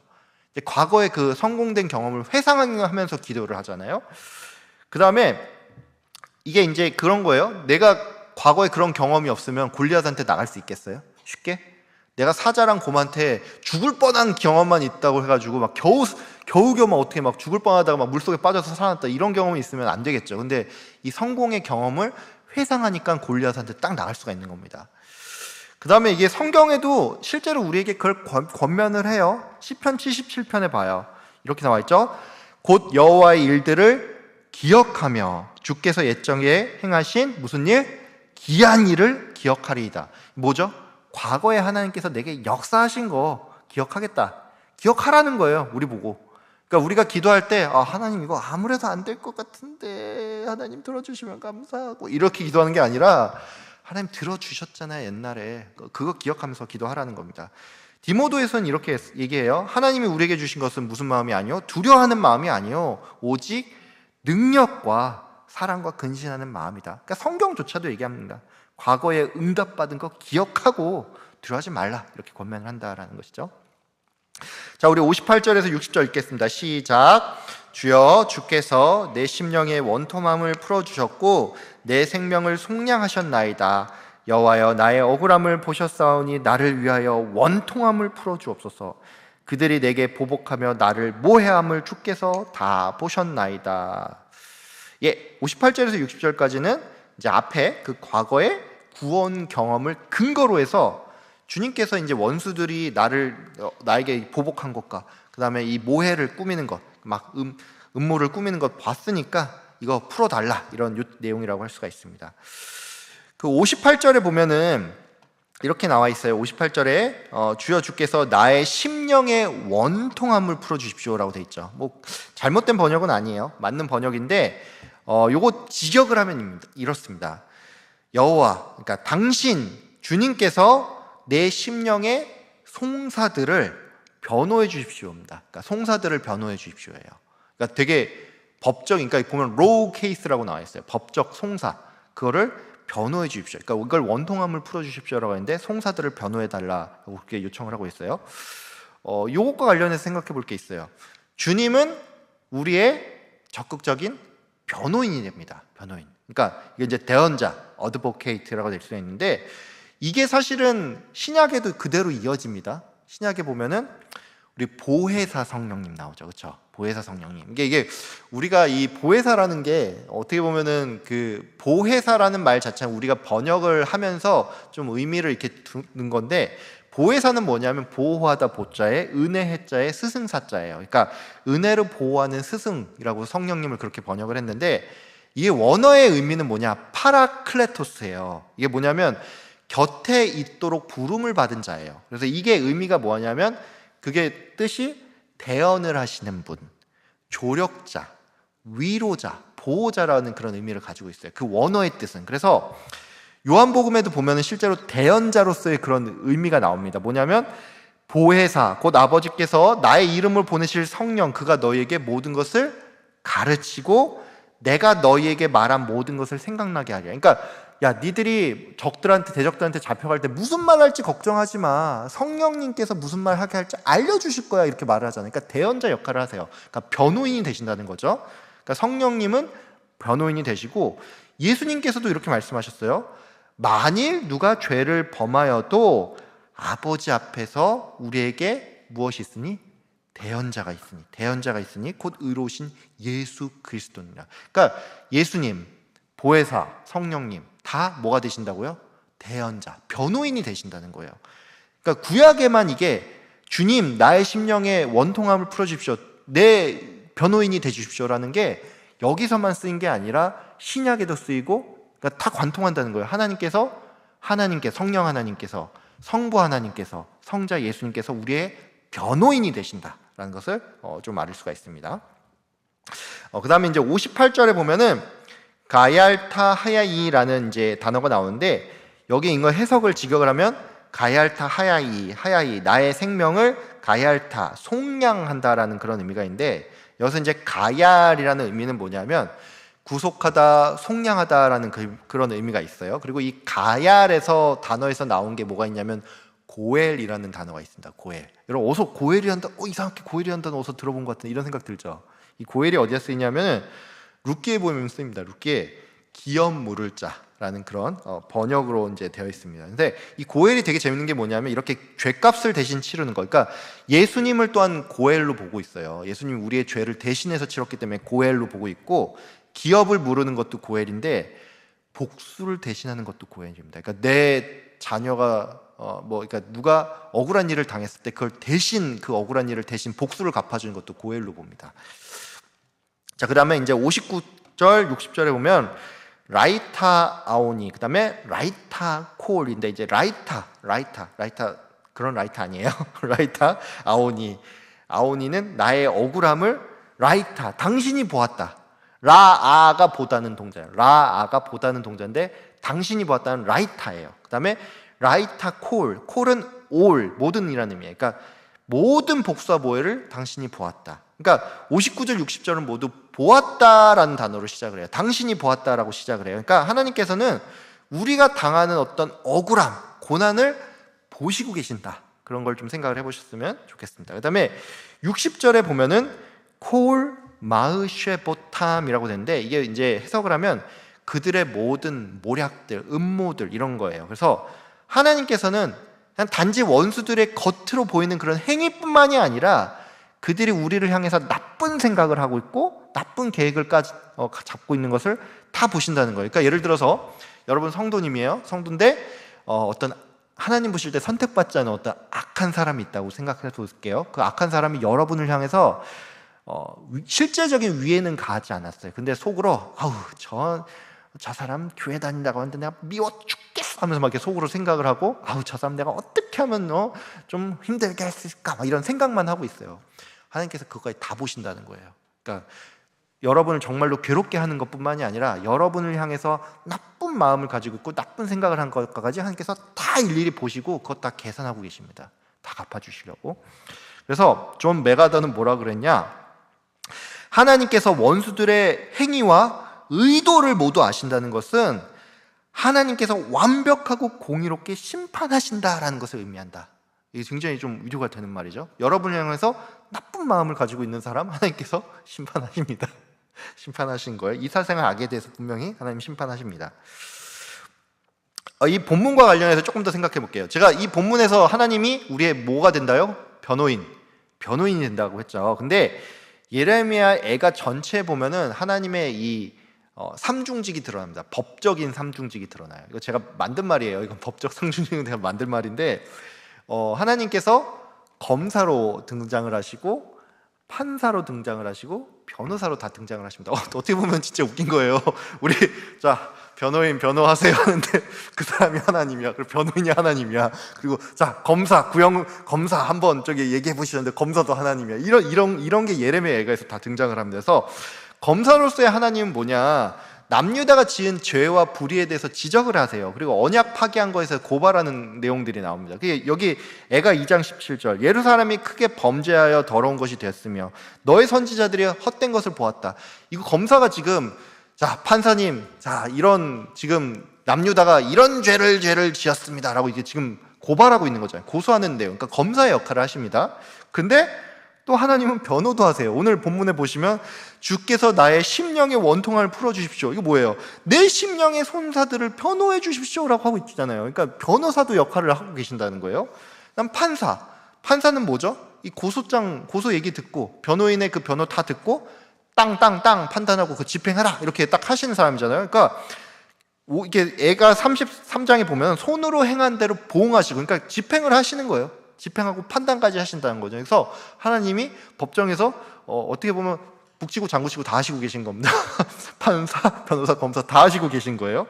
근데 이 하나님께서 판사가 되고 검사가 되고 변호사가 된다는 건 우리한테 의미가 있어요. 어떤 의미냐? 먼저 하나님 검사라는 것은 무엇이냐? 우리의 죄를 지적을 하시잖아요. 그걸 고발을 하신다는 거예요. 그러니까 우리가 두려워해야 돼요. 거룩한 두려움을 가지고 살아야 된다는 그런 의미를 가지고 있습니다. 그 다음에 궁극적인 정의 실현을 기대한다는 건 뭐죠? 판사로서 땅 궁극적인 정의를 실현을 해주잖아요. 의로우신 재판관이잖아요. 의로우신 재판관이니까 그래서 여기서 또 희망을 가질 수가 있고 또 정말로 사실은 우리가 위로되는 건 우리 사실 하나님이 검사 판사인 것보다 우리 마음은 하나님 변호사인 게 우리가 너무한테 좋죠. 그렇죠? 왜? 우리를 봤을 때 우리는 하나님 앞에 죄를 지은 게 너무나도 많아요. 너무나도 많기 때문에 사실 검사 판사인 하나님을 보면은 은혜롭다기보다는 공의로운 하나님인 거가 더 많이 생각이 나고 솔직히 은혜롭기는 우리의 고소와 정죄로부터 예수님이 딱 나타나셔서 딱 이런 거죠. 하나님 비록 우리 누구누구 성도님이 지금 죄를 지었지만 자 이렇게 해서 내가 죄값을 치렀으니까 무죄를 선고해 주십시오 이렇게 변호해 준 거 얼마나 감사합니까? 그러니까 법적 상중징이 주는 의미는 우리에게 두려움과 떨림도 주지만 은혜가 된다라는 것을 이렇게 알 수가 있습니다. 그래서 크리스토퍼 라이트라는 신학자가 이런 말을 했어요. 하나님의 정의는 단순히 벌을 주는 것에서 그치지 않습니다. 그분의 정의는 자기 백성을 죄의 구속으로부터 해방시키고 깨어진 세상을 회복시키는 데까지 확장이 됩니다. 그리고 하나님께서 정의롭고 공의롭게 심판하는 목적은 궁극적으로 그분의 구원 목적을 이루기 위함입니다. 이거 되게 위로가 되는 말이죠. 그렇죠? 하나님께서 단지 판사, 검사이기만 하면 얼마나 무섭겠어요. 근데 변호사가 된다는 게 이런 의미가 있습니다. 천천히 이제 끝이 보이네요. 우리 61에서 63절 함께 읽겠습니다. 시작. 여호와여 그들이 나를 비방하며 나를 치는 자들의 입술에서 나오는 것들과 종일 나를 모해하는 것들을 들으셨나이다. 그들이 앉으나 서나 나를 조롱하여 노래하는 것을 주목하여 보옵소서. 대적들이 앉으나 서나 끊임없이 나를 핍박하고 어박하는데 이거 하나님 보응해 주십시오 이렇게 요청한 내용입니다. 자, 우리 히브리어 원어 이제 볼게요. 62절에 보면은 이런 표현이 있어요. 시프테이 코메이 웨 헤기오남 알라이라고 돼 있는데 이걸 직역을 하면 이거예요. 시프테이 코메이 나를 대항하여 일어났다. 코메이가 일어나다인데 일어나다예요. 일어나다. 여러분 혹시 그 기억나세요? 소녀여 일어나라 하면서 예수님께서 뭐라고 말씀하신지 네 글자. 달리다구 말죠. 달리다구. 그래서 꿈이라는 단어가 꿈, 일어나라. 달리다는 소녀여. 일어나는데 이 그러니까 쿰이라는 단어에서 나온 단어가 코메입니다. 코메이. 그러니까 일어나라. 나를 대항하여 일어나다. 일어나는 자들의 시프테이 그들의 입술 나를 그래서 직역하면 나를 대항하여 일어나는 자들의 입술, 그 다음에 왜 헤기오남 알라이 그들의 수군거림이에요. 그래서 이게 무슨 얘기냐, 나를 대항하여 일어나는 자들의 입술과 그들의 수군거림. 그러니까 말로써 일어났다는 건 뭐죠? 나 딱 일어나는 게 마음에 안 들어요 하고 딱 일어나는 게 이렇게 일어나는 그런 거로 생각하면 돼요. 옛날에 뭐 요즘 뭐 그런 얘기 있다는데 어떤 목사님이 막 교회에서 설교하는데 뭐 정치적인 얘기를 하셨대요. 근데 이제 정치가 다 똑같이 마음이 같은 목소리처럼 다 다르잖아요. 근데 어떤 정치적으로 좀 성향 안 맞는 사람이 설교 중에 확 일어나서 나가버렸대요. 이게 일어난다는 게 대항하다라는 그런 의미가 있어요. 그래서 대적들이 말로써 일어나서 공적으로 일어나서 이렇게 대항하기도 하고, 또 수군거린다는 뭐죠? 은근히 막 뒤에서 막 얘기하면서 아우 저 집사님 진짜 별로야 막 이렇게 얘기하면서 막 이렇게 뒤에서 나를 핍박을 하는 거죠. 그래서 쉽게 말해서 말로 핍박을 하는데 대적들이 어떻게 하냐? 일어나서 앞담화를 하는 거예요. 앞담화. 마음에 안 들어요. 막 이런 식으로 이렇게 막 대항하고, 그 다음에 뒤에서 수근수근 거리면서 뒷담화를 한다. 그런 의미라고 해석을 하시면 됩니다. 자, 그리고 이제 62절, 63절에 보면 콜 하욤이라고 되는데, 콜은 뭐냐면 올이라고 했죠. 모든 데이, 욤은 데이예요. 데이, 욤인데 온종일. 그 다음에 쉬브탐, 웨키마탐은 뭐냐면, 쉬브탐은 앉는 것과 웨키마탐은 일어서는 것이에요. 그러니까 이게 무슨 이야기냐면 온종일, 하루 종일. 그다음에 앉는 것과 일어서는 것, 앉으나 서나. 그러니까 모든 순간에 나를 핍박한다라는 그런 의미를 가지고 있습니다. 자, 우리 여기 앉는 것과 일어서는 것, 이거 앉으나 서나라고 했는데, 이 앉으나 서나의 의미는 무엇이냐라고 한번 생각해 볼 수가 있어요. 앉으나 서나는 뭐죠? 매 순간. 매순간이죠. 앉으나 서나, 매순간을 의미하죠. 우리 그냥 관용어적인 표현이죠. 여러분 그 현철의 노래 중에 여러분 지금 불렀어요. 저 어제 이거 작성하고 나서 그냥 진짜 오랜만에 유튜브에서 현철 앉으나 서나 찾아서 한번 들었거든요. 뭐 부르진 않겠습니다. 앉으나 서나 이렇게 해가지고 제가 오랜만에 들어봤는데, 앉으나 서나는 뭐죠? 매순간을 의미하는데, 이게 또 다른 의미도 있어요. 어떤 의미가 있냐면, 매순간을 의미하기도 하지만 앉으나는 뭐냐? 보좌에 앉아서 나를 괴롭힌다는 그런 의미예요. 그러니까 보좌에 앉는다는 건 뭐냐면, 대적들이 마치 판관의 위치에 있어서 딱 보좌에 앉아서 나를 막 땅땅땅 괴롭힌다는 그런 의미가 있고, 그럼 서는 건 뭐냐? 액션을 취한다는 거예요. 실제로 액션을 취하는 거예요. 그러니까 이거를 법정 용어로는 자기의 의견을 게재한다, 대항한다는 의미인데, 서가지고, 그러니까 앉아가지고 나를 욕하는 게 아니라 서서 막 하면 막 치려고 막 하면은 액션을 진짜 취한다는 거죠. 그래서 앉으나 서나는 거는 앉아서도, 그러니까 판관으로서도 나를 괴롭히고, 실제적으로 막 액션을 취하면서 괴롭히고, 이런 의미를 가지고 있습니다. 그러니까 이게 뭐 앉으나 서나는 결국은 뭐 매 순간 모든 상황에서 나를 괴롭힌다라는 그런 의미를 가지고 있다는 것이죠. 그 다음에 이제 63절에 보면은 이런 말이 나와요. 그들이 앉으나 서나 나를 조롱하여 노래하는 것을 주목하여 보옵소서라고 돼 있죠. 조롱하여 노래한다라고 돼 있는데, 이건 이제 만기아 나탐이라는 그 표현으로 나와 있어요. 그래서 이거 해석하면은 그들의 조롱하는 노래입니다. 조롱하는 노래인데, 여기서 이제 조롱을 한다라는 게 어떤 의미냐면, 이제 히브리어 좀 더 그 의미를 찾아보면 흉내낸다는 거예요. 흉내내서 놀린다는 거예요.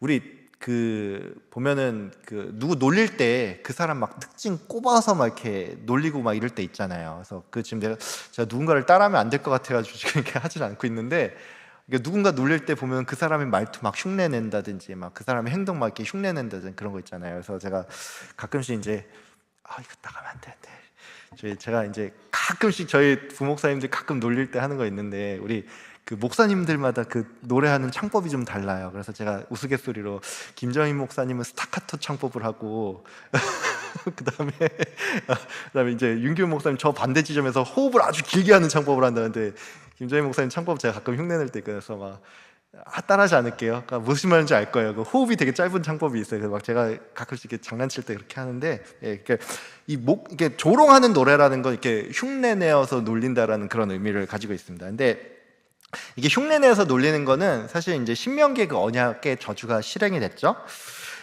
실제로 약간 이건 여담인데, 영어에도 보면 이제 이게 이제 그 모킹송으로 번역이 돼 있는데, 이 mocking이라는 단어 자체가 영어 자체에서도 이런 의미가 있어요. 조롱이라는 그런 의미도 있는데 모조품이라는 그런 의미가 있다라고 하죠. 그러니까 어떻게 보면 히브리의 그 원어도 영어는 그런 의미를 가지고 있다라고 하는데, 그래서 이거 제가 좀 찾아보니까 옛날에 좀 그런 거 있었어요. 여러분 옛날에 소설책 중에 보면은 앵무새 죽이기라는 그런 책이 있었죠. 앵무새 죽이기라는 책이 있는데 그게 원어 제목이 뭐냐면 To Kill a Mockingbird예요. Mockingbird라는 게 있는데 그걸 앵무새 죽이기로 번역을 했잖아요. 근데 Mockingbird는 정확히 말하면 앵무새가 아닙니다. 저 앵무새가 아니에요. 그러니까 앵무새는 영어로 하면 parrot이에요. parrot인데 Mockingbird는 정식 용어가 있어요. 흉내집박이라는 정식 용어가 있습니다. 그래서 생김새도 달라요. 앵무새랑 흉내집박이는 생김새도 달라요. 앵무새는 좀 색깔 좀 화려하잖아요. 흉내집박이는 그냥 회색, 이런 갈색, 단색으로 돼 있고요. 어떻게 됐냐? 왜 흉내집박이냐? 얘들이, 앵무새는 사람 말 따라하잖아요. 근데 흉내집박이는 사람 말뿐만이 아니라 그 기관차 소리 같은 것도 흉내내고, 그러니까 기계 소리 같은 것도 따라할 때도 있고, 아니면 그 개 짖는 소리, 자동차 경적 소리 이런 것도 좀 흉내를 낸다고 합니다. 그래서 흉내집박이라고 하는데 이게 북미 지역에 있대요. 그러니까 우리나라에 흉내집박이 있나요? 흉내집박이란 말 오늘 처음 드셨죠, 그렇죠? 예, 그러니까 예를 들어서 우리나라 어떤 번역가가 To Kill a Mockingbird 했는데 흉내집박이 죽이기라고 했으면 책이 잘 나갔을까요? 뭔 소리야? 이랬을 거잖아요. 근데 그러니까 이 사람이 우리나라 정서에 맞춰서 그냥 앵무새 죽이기라고 번역을 했다는데, 이 흉내가 모킹이라는 단어고, 요게 되게 재밌게 히브리어도 그런 그 망기아나 이 단어에서 비슷한 단어가 유래가 됐대. 예, 이거 좀 재밌으라고 하나 넣습니다. 자, 우리 마지막 64에서 66절인데 함께 읽겠습니다. 시작. 여호와여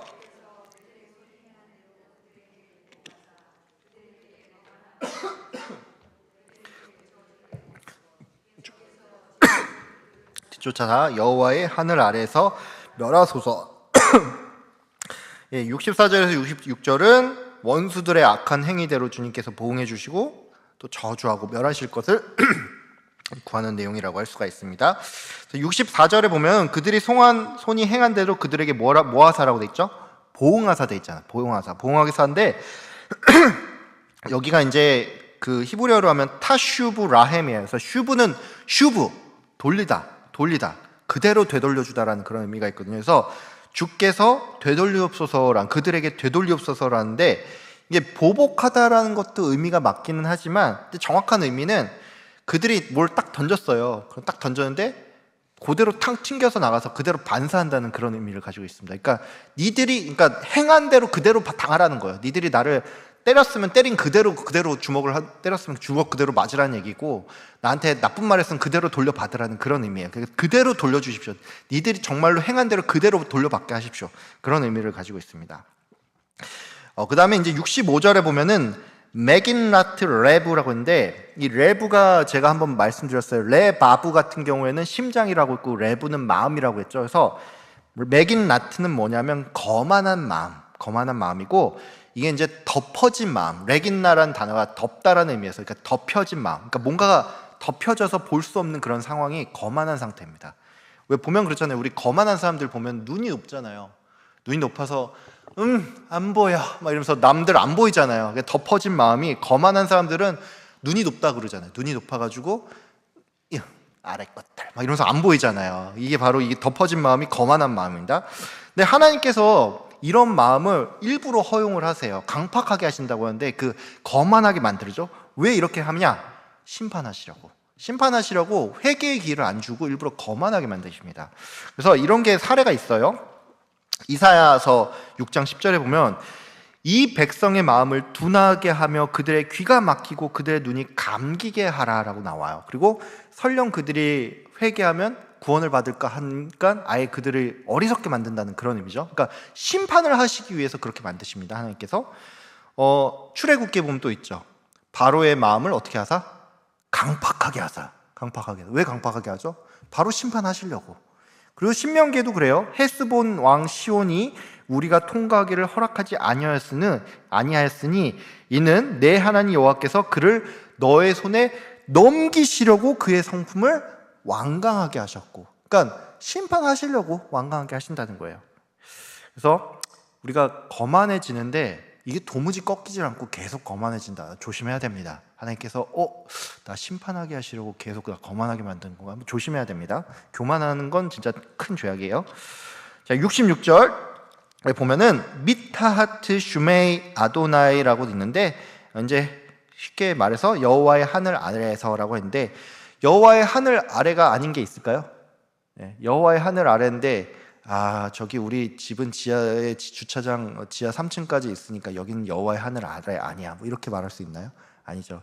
내가 지금 7호선 탔는데 여긴 지하니까 하나님의 하늘 아래 아니야, 뭐 이렇게 이런 거 아니잖아요. 여호와의 하늘 아래라는 거는 여호와의 하늘 아래에서 진멸을 시켜십시오.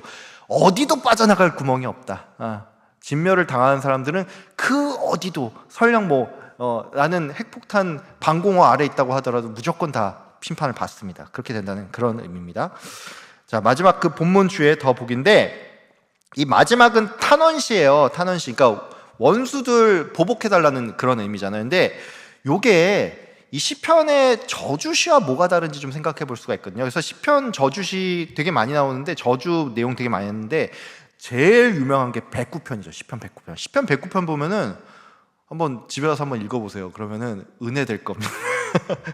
시편 109편 보면은 이 다윗 진짜 무서운 사람이네 이런 생각 들 거예요. 이런 기도를 어떻게 이런 기도가 성경에 올라갔지? 이런 생각 들 정도로 되게 잔인한 저주의 그 시편이 나오는데, 이 저주시와 탄원시가 뭐가 다르지라고 생각할 수 있는데, 비슷한 게 있고 다른 게 있습니다. 비슷한 건 뭐냐? 하나님의 뭐에 호소하냐? 공의에 호소합니다. 그러니까 악한 행위대로 갚아달라고 하나님의 공의에 호소를 합니다. 그 다음에 죄에 대해서 명확하게 인식을 합니다. 그러니까 대적들이 거만하고 나를 저주하고 나를 모해하고 이런 구체적인 죄악들에서 지적을 한다는 점에 있어서 공통점이 있어요. 그 다음에 언약 신학을 배경으로 하고 있어요. 그러니까 뭐냐면 이게 무슨 얘기냐? 하나님의 언약 가운데는 너희들을 구원하겠다는 말도 있지만 너희 대적들을 내가 나중에 심판하겠다는 그런 언약도 있어요. 이사야도 그런 말 나오죠. 바벨론 심판에 대해서 언약을 하십니다. 그렇기 때문에 이건 언약 신학을 배경으로 하고 있습니다. 저주 신화, 그 다음에 이런 탄원 신은 둘 다 그런 배경을 가지고 있어요. 근데 차이점이 있어요. 어떤 차이냐? 다윗의 그 저주시는 좀 개인적인 성격이 강해요. 그리고 내가 개인적으로 고난을 받았다 이런 경향이 좀 있고, 반면에 예레미야 애가는 민족적인 재앙을 좀 다루고 있다는 그런 차이가 있고, 간구의 강도와 범위도 다릅니다.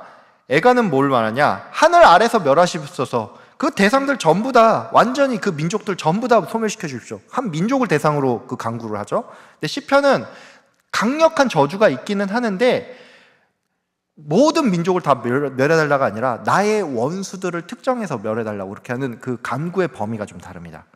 그리고 회개의 요소가 있냐 없냐가 차이가 있어요. 왜냐하면 탄원시 같은 경우는 예레미야 애가 탄원시는 쉽게 말해서 내가 탄원을 하기는 하지만 우리가 죄를 지었습니다라는 걸 깔고 가요. 깔고 가는데 시편은 내가 죄를 지었습니다라고 얘기하는 게 아니라 저 사람들이 날 까닭없이 날 계속 괴롭힙니다. 저 사람들을 심판해 주십시오 하면서 자기의 죄를 하는 게 아니라 자기의 의로움을 주장을 합니다. 그래서 이런 차이가 있다. 탄원시와 저주시는 이런 차이가 있다는 것을 좀 참고를 하시면 좋겠고요.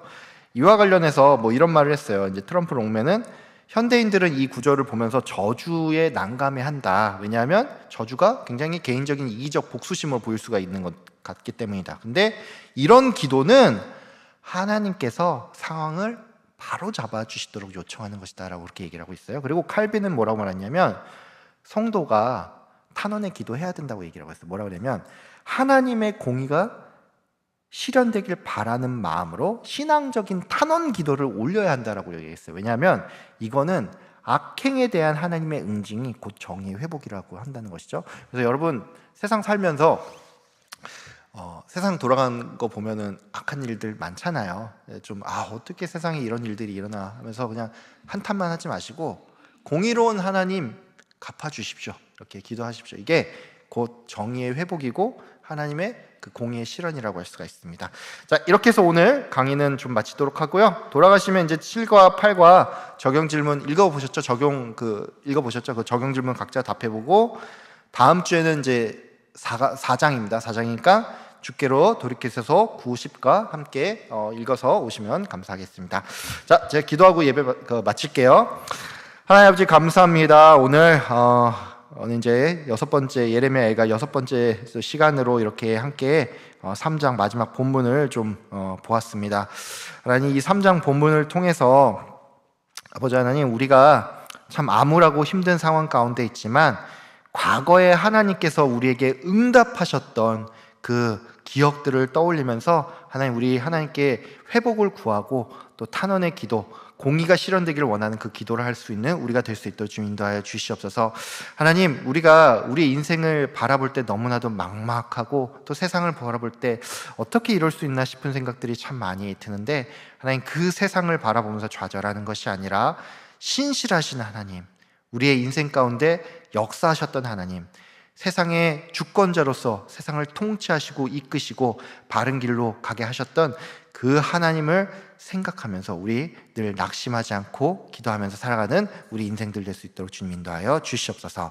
감사드리며 예수 그리스도의 이름으로 기도드립니다. 아멘.